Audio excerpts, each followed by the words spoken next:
Hanggat may natitirang atay, tuloy ang tagay. Hanggat kaya mong uminom, uminom ka. Kahit na hindi na kaya ng katawan mo, uminom ka pa rin. Tuloy ang tagay, kaibigan. Drink moderately ay moderately pala. Kampay, kaibigan, kampay. Huwag kang titigil. Hanggat hindi ka nakakaihi sa short mo, uminom ka. Hanggat hindi ka nakakaihi sa lababo, uminom ka. Hanggat sa hindi ka nakakatulog sa CR nyo, uminom ka ng uminom. Hanggat sa hindi mo nasusukahan yung bedsheet nyo, uminom ka ng uminom para palayasin ka na sa bahay nyo. At kapag pinalayas ka na sa bahay nyo, uminom ka pa rin. Uminom ka pa rin ng uminom.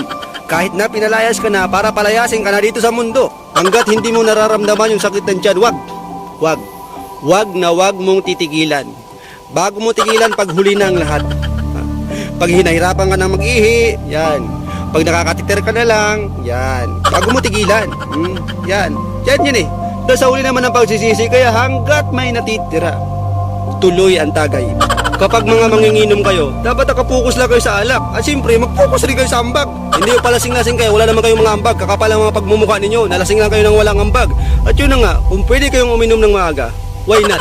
Diba? Bakit nyo pa paabuti ng gabi kung pwede namang maaga para maaga rin kayo mamahinga? Maganda nga yan, di ba? Para mabawasan yung mga lasinggero dito sa mundo. Siyempre yun na nga. Ha? Gusto mo naman yan para magkasakit ka kagad. Ha?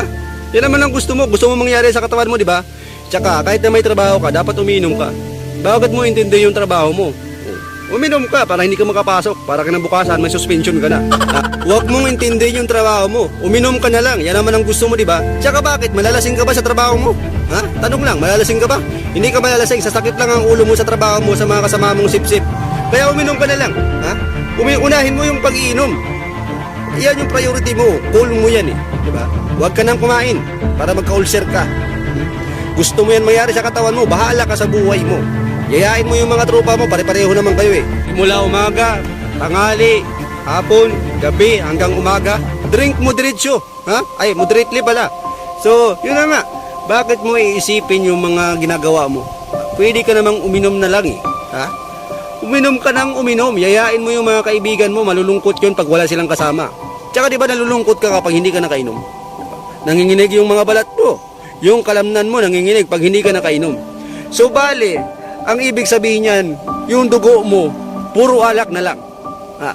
Kaya uminom ka. Uminom ka.